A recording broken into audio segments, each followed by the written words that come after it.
नमस्कार, आप देख रहे हैं न्यूज फॉर नेशन और मैं स्वाति पांडे आपके साथ। जदयू के राष्ट्रीय अध्यक्ष के तौर पर फिर से ललन सिंह को चुन लिया गया है, लेकिन आपको बताते चले कि इसकी ऑफिशियली कोई अनाउंसमेंट नहीं हुई है। आधिकारिक तौर पर इसकी घोषणा नहीं की गई है। आधिकारिक तौर पर इसकी घोषणा 10 और 11 दिसंबर को होने वाले राष्ट्रीय अधिवेशन में की जाएगी। इस 2 दिवसीय जदयू के कार्यक्रम में ही आपको बताया कि 9 राज्यों में होने वाले चुनाव का ब्लूप्रिंट तैयार किया जाएगा और साथ ही साथ बीजेपी के खिलाफ रणनीति और जो भी विकल्प है वो सेट की जाएगी।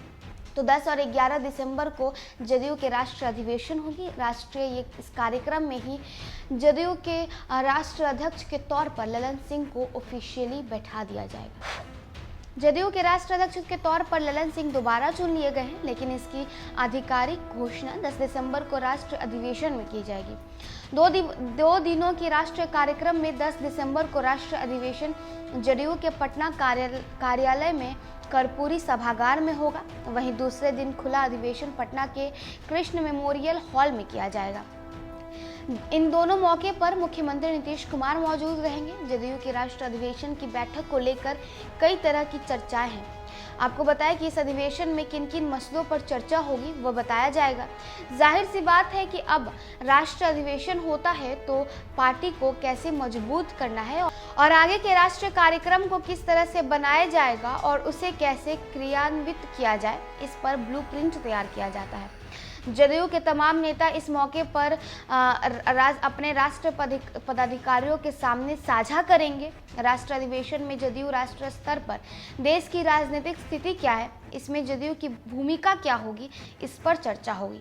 जदयू के राष्ट्रीय सचिव राजीव रंजन प्रसाद बताते हैं कि इस पूरे बैठक में पार्टी का सांगठनिक पुनर्गठन किस तरीके से हो और टीम को किस तरह से मजबूत किया जाए, इसको लेकर मंथन होगा।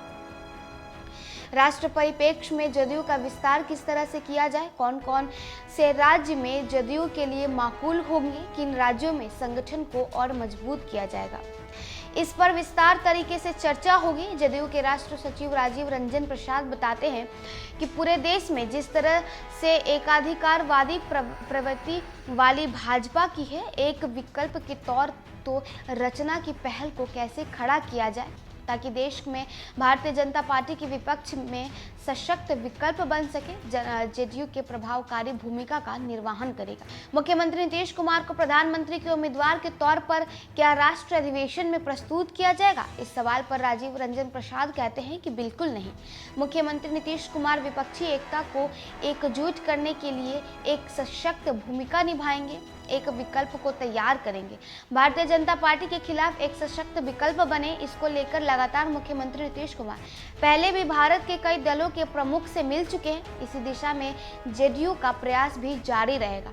जब जदयू के राष्ट्रीय सचिव राजीव रंजन से सवाल पूछा गया कि क्या आप राष्ट्रीय अधिवेशन में जदयू और आरजेडी के विलय की कोई बात होगी, तो उन्होंने इस बात पर कोई भी टिप्पणी करने से मना कर दी। आपको बताते चले कि जदयू के दूसरे राष्ट्रीय सचिव आफाक अहमद खान बताते हैं कि राष्ट्रीय अधिवेशन की बैठक दूसरे राज्यों में जदयू के संगठन को कैसे मजबूत करना है, राष्ट्रीय स्तर पर जदयू कैसे काम करें, इसको लेकर होने वाला है। उन्होंने कहा कि आने वाले समय में कई राज्यों में विधानसभा का चुनाव है। 2023 में कुल 9 राज्यों में चुनाव होने हैं। इसमें मध्य प्रदेश, राजस्थान, छत्तीसगढ़, कर्नाटक, तेलंगाना, त्रिपुरा, मेघालय, नागालैंड और मिजोरम शामिल है। वहीं 2024 में लोकसभा चुनाव है। इन सभी चुनाव में जदयू की क्या भूमिका रहने वाली है, इस पर चर्चा होगी।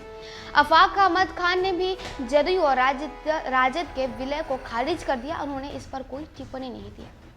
तो देखिए 10 और 11 दिसंबर को जदयू का राष्ट्रीय अधिवेशन होगा, जिसमें जदयू के राष्ट्रीय अध्यक्ष के तौर पर ललन सिंह को एक बार फिर से बैठा दिया जाएगा और साथ ही साथ 2023 में कई राज्यों में जो विधानसभा चुनाव होने हैं और 2024 में जो लोकसभा चुनाव होने हैं, इसे लेकर जदयू अपनी ब्लूप्रिंट तैयार करेगी, भाजपा के खिलाफ अपनी रणनीति सेट करेगी और इस 2 दिवसीय राष्ट्रीय कार्यक्रम में मुख्यमंत्री नीतीश कुमार भी शामिल होंगे।